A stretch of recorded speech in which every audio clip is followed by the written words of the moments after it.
I learned a painful lesson about trust and how quickly a man's life can unravel without warning. This story began a few years ago when my family was still intact, or at least I thought it was. My name is Charles Douglas, 58, and I had been married to my wife Mary for 31 years.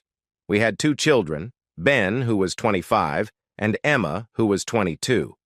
We weren't perfect, of course, no marriage is, but we had built a life together in our suburban neighborhood, a life that I believed was solid, like the house we had worked so hard to make our own.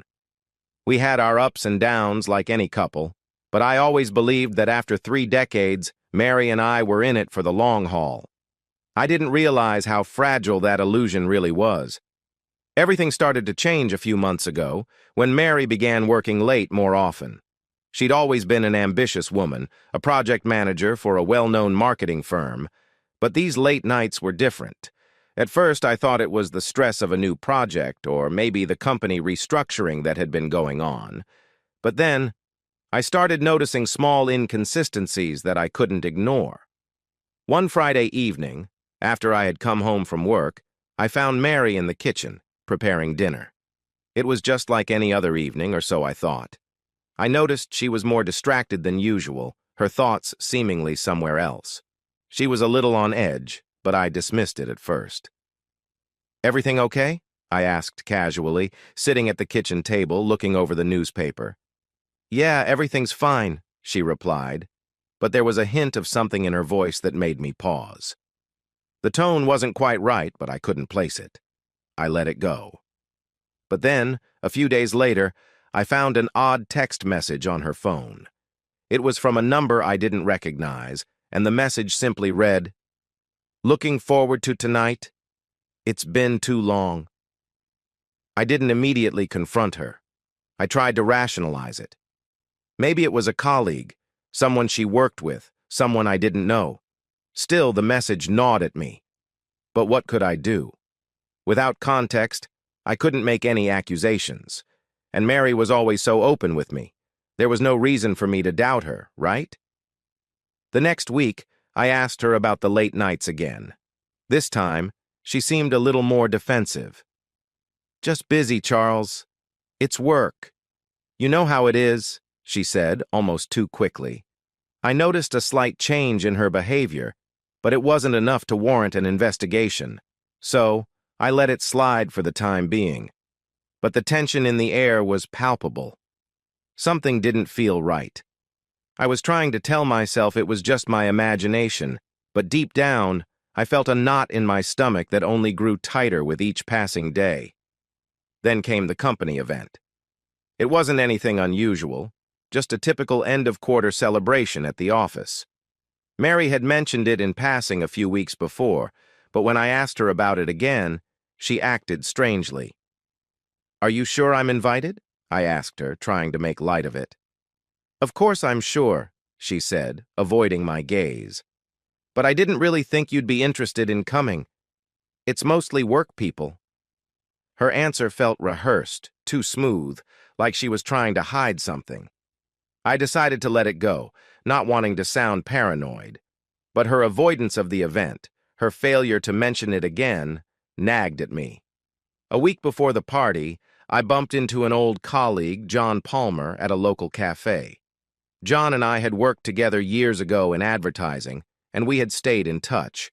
I asked him if he was going to the event, and he looked at me with a surprised expression. "Of course. I thought you knew.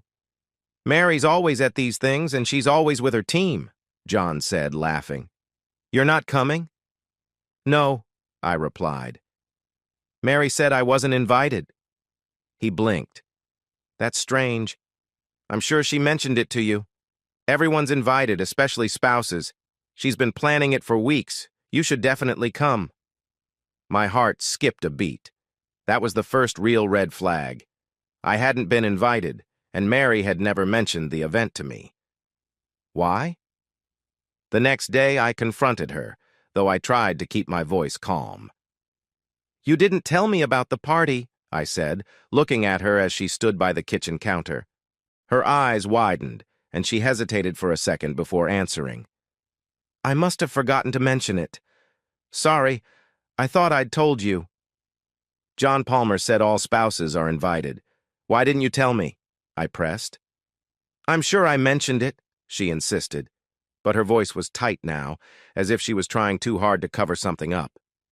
At that moment, I realized I was standing at the edge of something much bigger than a simple misunderstanding. My wife of 31 years, the woman I thought I knew inside and out, was hiding something from me. But what? Over the next few days, I couldn't shake the feeling that something wasn't right. I began to wonder if Mary was involved with someone else. I knew it was a leap, but the signs were starting to add up. The late nights, the texts, the evasiveness. There were too many inconsistencies in her behavior for me to ignore. But without proof, I couldn't confront her. I decided to gather some evidence. I started paying more attention to her phone, which she'd always been so open with before. One evening, after she had left for work, I went through her recent texts again. This time, I found another message. This one was different. It was a message from a man named Ethan. Can't wait for tonight. See you after the meeting. I'll be at your place as planned. My stomach dropped. I had never heard of Ethan. The message was clear. Mary was seeing someone. My mind raced. Ethan? Was this the same person she had been spending all her late nights with? I had no idea, but I couldn't ignore it any longer. I was shaking with anger and confusion. What was I supposed to do now? I knew I had to confront her, but how? Should I wait for more proof? Should I follow her to see where she was going? I was paralyzed by the thought of what I might discover, yet I felt I couldn't wait any longer. I had to know the truth. The next few days were tense. Mary was distant, her behavior more erratic than usual. She seemed distracted, and when I asked her about her day, she would offer vague responses. I began to notice little things, like how she always seemed to be leaving her phone unattended, or how she would get up to take calls in another room, speaking in hushed tones. I couldn't take it anymore. The uncertainty was eating at me. That evening, I followed her. I waited until after dinner, when she told me she was going out to meet a client. I didn't question her. I just slipped out behind her. She got into her car and drove off. I followed her at a safe distance, careful not to be noticed. My heart was pounding in my chest, and every part of me wanted to turn back. But I needed to know where she was going. She drove for about 20 minutes before pulling into a small, quiet neighborhood on the outskirts of town. I parked a few streets away, trying to stay out of sight. She parked her car in front of a house I didn't recognize, and after a moment's hesitation, she got out and walked up the front steps. I sat there for a while, frozen. It was late, and the street was quiet.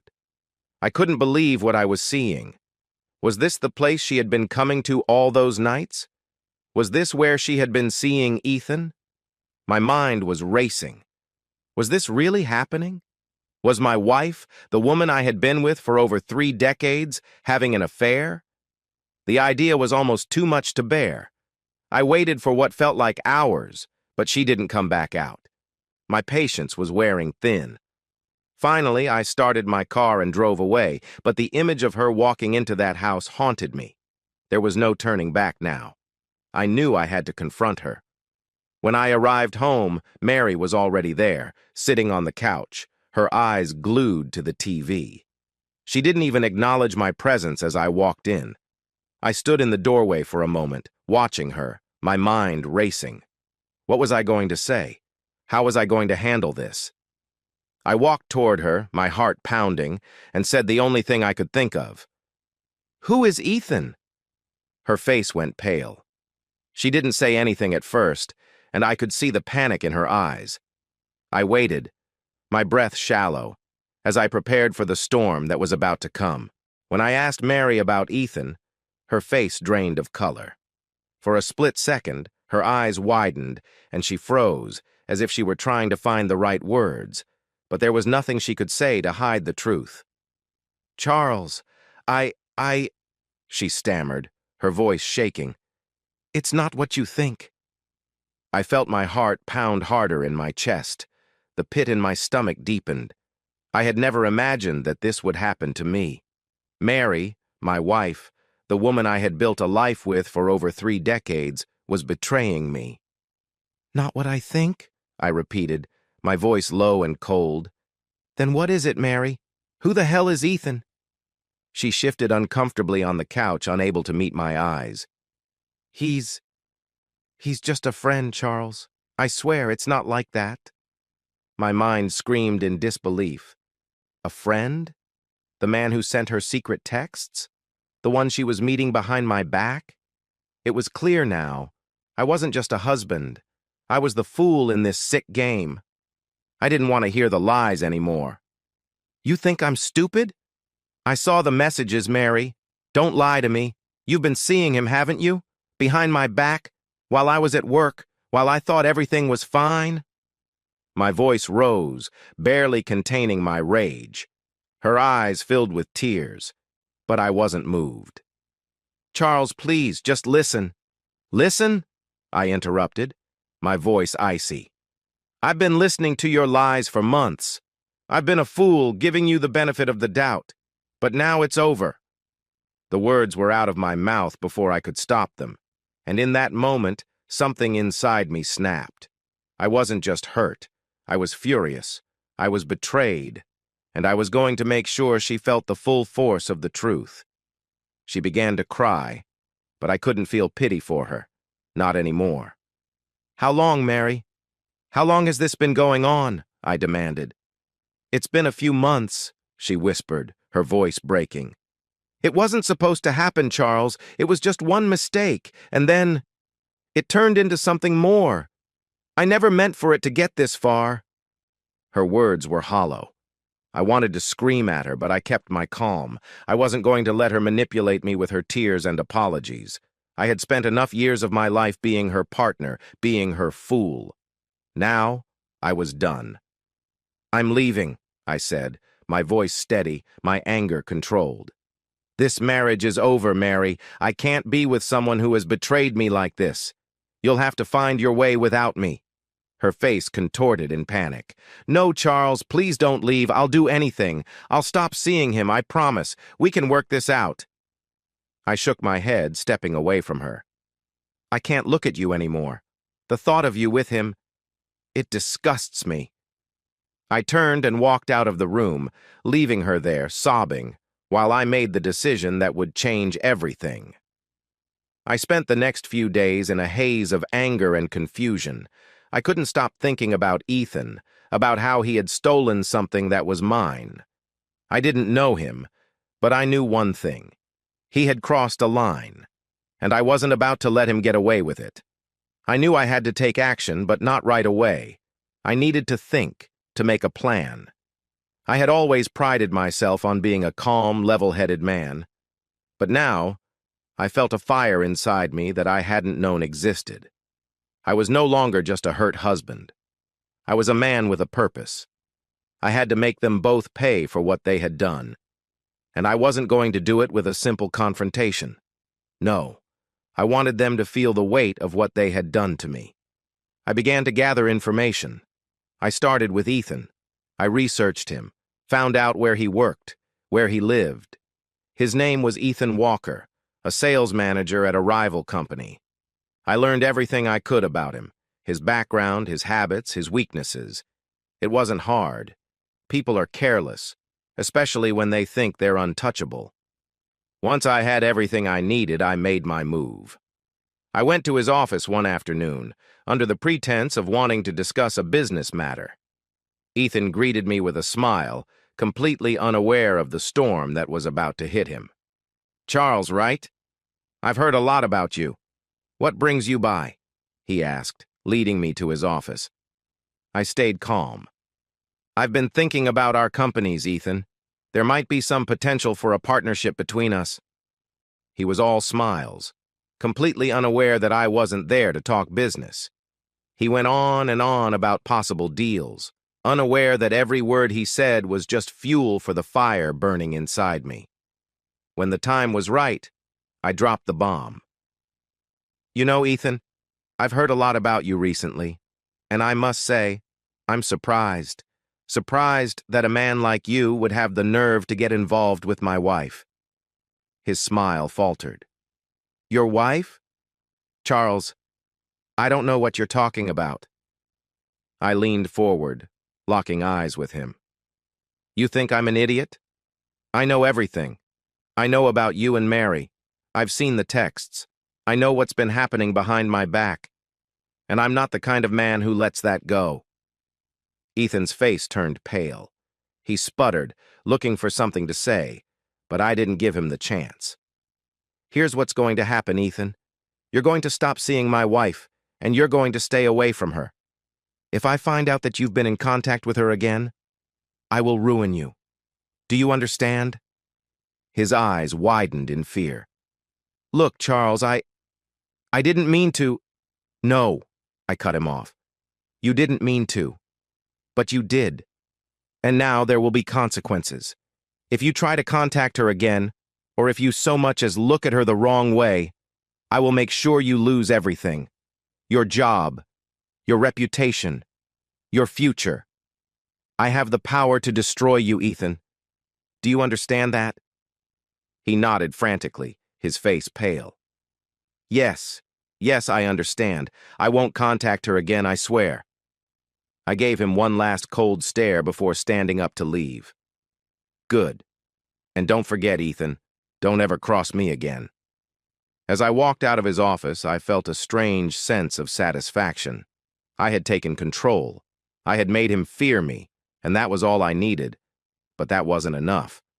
No, not yet. I had one more piece of the puzzle to complete. That evening, I returned home to find Mary sitting in the living room, her eyes red from crying. She looked at me with pleading eyes, but I wasn't moved. I had already made up my mind. "Charles, I'm so sorry. I regret everything.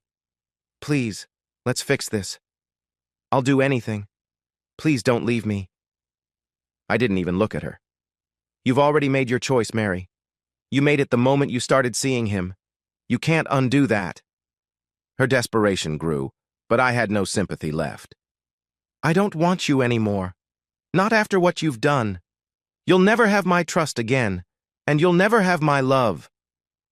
Her sobs filled the room, but I stayed calm, detached. "I hope you enjoy Ethan, because you'll never have me." I walked out of the room, leaving her there, shattered.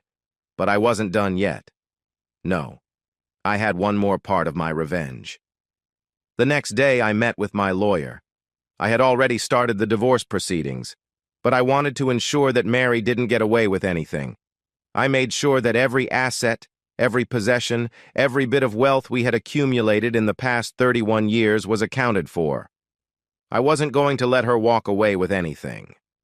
I also made sure to include a clause that would ensure she would never get near Ethan again, that he would be kept far from her, and if she ever violated that, she would pay the price. There would be no second chances, no apologies. The final blow came when I found out that Mary had been hiding money in a secret account. I didn't just confront her about it, I made sure it disappeared, and she would never see a cent of it. It was cruel. It was calculated. But it was justice in my eyes. As for Ethan, I made sure he stayed far from her, with a few well-placed words to the right people. He was blacklisted from every industry event, every conference. His reputation was destroyed, and there was nothing he could do to fix it.